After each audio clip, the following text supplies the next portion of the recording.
안녕하세요. 조석근 변호사입니다. 오늘은 정말 기초 중에 기초라고 할 수 있는 법률 상식 하나를 소개하려고 합니다.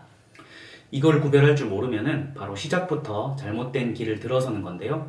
바로 민사소송과 형사소송의 차이에 대한 겁니다.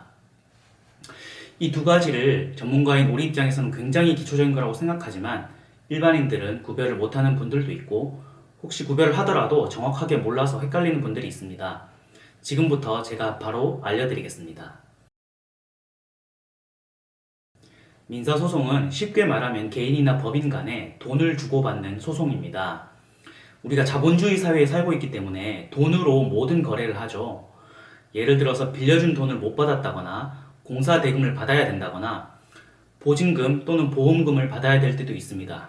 이렇게 누가 누구에게 돈을 얼마를 받아야 되는지 이걸 판단하는 소송이 민사소송입니다. 그러니까 누가 범죄를 해서 잘못을 하거나 처벌받는 게 형사소송이라면 민사소송은 대부분 돈으로 공평하게 나누는 겁니다. 물론 돈과 관련이 없는 민사소송도 있긴 합니다만 일단 쉽게 돈과 관련된 돈을 주고받는 소송이다. 이렇게 알고 계시면 됩니다. 이에 반해서 형사소송은 누군가 범죄를 해서 처벌을 하는 그런 소송입니다. 그러니까 단순히 돈을 주고받는 소송이 아니라 누군가가 누구에게 잘못을 했고 그것이 범죄가 되는 경우에 피해자는 고소장을 제출하게 되는데 고소를 하면은 경찰이 1차 수사를 하고 검사가 2차 수사를 하게 되죠. 검사가 혐의가 있다고 생각하면은 법원에 넘기게 되는데 이때 법원에서 하는 소송을 형사소송이라고 합니다. 주의할 거는 형사 피해자, 그러니까 범죄를 당한 피해자는 소송에 직접 들어가는 게 아닙니다. 고소장만 제출하고 빠지는 겁니다. 그러면 실제 형사소송에 들어가는 사람은 가해자, 그러니까 피고인하고 검사가 들어가게 되는 거죠. 그러니까 피해자는 고소장만 제출하고 재판에 들어가는 게 아닙니다. 다만 피해자는 형사소송에서 증인으로 나오는 경우가 가끔 있을 뿐입니다. 자, 그래서 민사소송은 그 결과가 누가 누구에게 돈을 얼마를 줘라 이런 식으로 결과가 나오게 되고 형사소송은 잘못을 한 범죄자에게 징역 몇 년, 벌금 얼마 이런 식으로 결과가 나오게 되죠. 좀 구별이 되시나요? 그래서 만약에 내가 피해자라면은 내가 가해자에게 얼마의 돈을 받아야 되는지를 따져봐야 되는 게 민사소송이고 이 가해자가 실제 범죄를 했는지 그래서 고소장을 내야 되는지를 따져보는 게 형사소송입니다. 내가 만약에 피해자라면 민사소송만 해야 되는지 아니면 형사고소장을 접수해서 이 사람이 형사소송을 받게 해야 되는지 아니면 둘 다 해야 되는지를 결정을 해야 됩니다.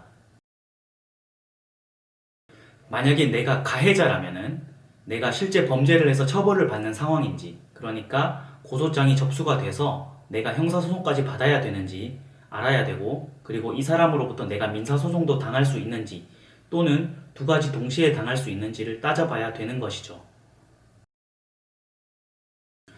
가끔은 말씀드린 것처럼 민사소송과 형사소송이 동시에 이루어지는 경우도 있습니다. 예를 들어서 내가 누군가에게 폭행을 당했다면은 폭행 피해자로서 이 사람에게 병원 치료비를 민사소송으로 받을 수 있습니다.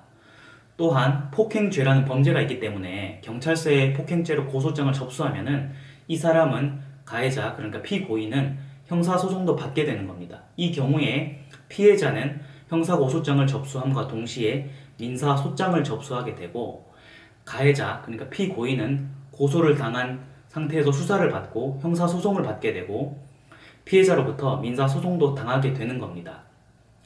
하지만 모든 경우에 형사소송과 민사소송이 결합되지는 않습니다.